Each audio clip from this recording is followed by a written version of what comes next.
Henry Winkler finally opens up on Ron Howard after 40 years. Brother today, who I love with every fiber of my being. Stacy and I are the godparents of his children. He said, if God forbid anything happens to us, to Cheryl and to me, take them. You can bar mitzvah them if you want. Just take them. They were yin and yang. They made the full circle. We could do scenes, 3-page scenes. We could do them in 20 minutes. We could rehearse them. We could ad-lib them. We could memorize them and shoot it 3 times in 20 minutes. I went where he went where I went. It was uncanny. It was uncanny. I'm not kidding. That's not hyperbole. I'm not romanticizing. I'm telling you the truth. This was amazing chemistry. Hollywood's full of stories where friendships fall apart. Fame gets too loud, egos get too big, the spotlight picks favorites. And suddenly, people who once called each other brother don't even talk. But Henry Winkler and Ron Howard, different story. Their friendship didn't just survive the fame machine, it thrived inside it. We're talking over 5 decades of loyalty, trust, and real-deal brotherhood. It all started on the set of Happy Days in the early 70s.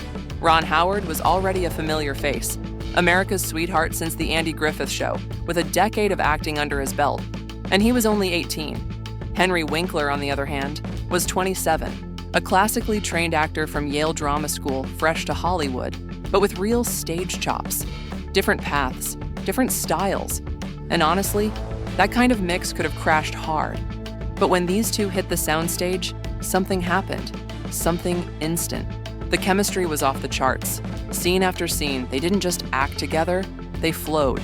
Like they'd been doing this for years. Ron once said they could knock out a full 3-page scene in 20 minutes, no sweat. That kind of rhythm? That's rare. That's not just teamwork, it's instinct. But here's the thing that shows who they really were.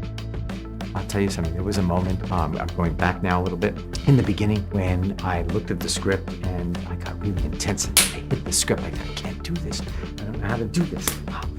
And Ron put his arm around me. He's 10 years younger than I am. Walked me to the back of the soundstage and said, they're really trying. The writers as hard as they can. I don't think it's a great idea to hit the script. I said, Ron, I'll never hit the script again. He was my teacher. This man, this young 18-year-old boy with ears where he could fly, and red hair, a lot of red hair at that time, a lot of red hair, was my teacher, was my guide. Henry once got overwhelmed on set. New show, new system, pressure building. He panicked, said, I can't do this, and actually hid the script. That could have been a meltdown moment. But Ron, just a teenager, remember, walked Henry to the back of the stage, put a hand on his shoulder and calmly said, the writers are doing their best. Don't hide the script. You've got this. No ego, no lecture. Just kindness, straight up. And Henry never forgot it. From that day forward, he said he never hit a script again. That moment wasn't just about a line of dialogue. It was the start of something deep. A bond built on honesty and respect. Then came the explosion. Happy Days blew up. The Fonz, Henry's character, became a full-on cultural phenomenon. Leather jacket, slick hair, motorcycle, catchphrases. He wasn't just on the show anymore. He was the show. Ratings soared. Merch flew off shelves. I was everywhere. That kind of spotlight, it ruins most friendships. One star rises, the other fades, resentment brews. But not here. Ron didn't flinch. He never made it about ego. While the media leaned into the Fonz craze, Ron stayed grounded, supportive, steady. He knew who he was.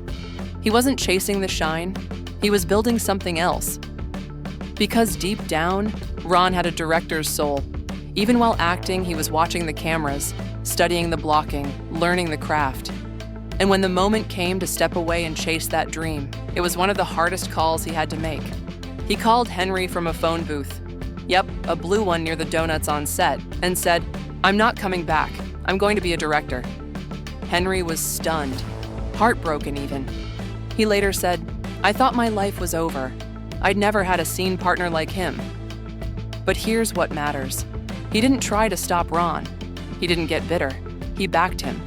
And years later, that belief paid off. Ron wasn't just a director. He became Ron Howard.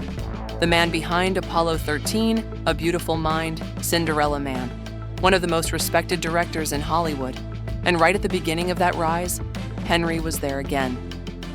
Night Shift, Ron's first major film, happened because Henry agreed to star in it. That gave the project credibility and opened the door for a then unknown actor named Michael Keaton to make his big screen debut. That's the kind of friendship we're talking about. Not just personal, professional too. Each man lifting the other. And through the decades, they stayed close. Weddings, birthdays, career highs, family milestones. There wasn't a moment too big or too small that they didn't show up for each other. No tabloid drama, no secret feuds.